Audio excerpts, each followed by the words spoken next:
నమస్కారం ఏసీటీ9 న్యూస్కు స్వాగతం. కాళేశ్వరం ప్రాజెక్టులో భాగంగా నిర్మించిన అన్నారం సరస్వతి బ్యారేజీని జస్టిస్ చంద్రఘోష్ పరిశీలించారు.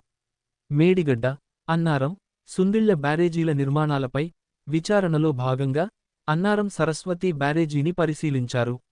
ఈ సందర్భంగా గేట్ల వద్ద జరుగుతున్న పనులను పరిశీలించి అధికారులను వివరాలు అడిగి తెలుసుకున్నారు.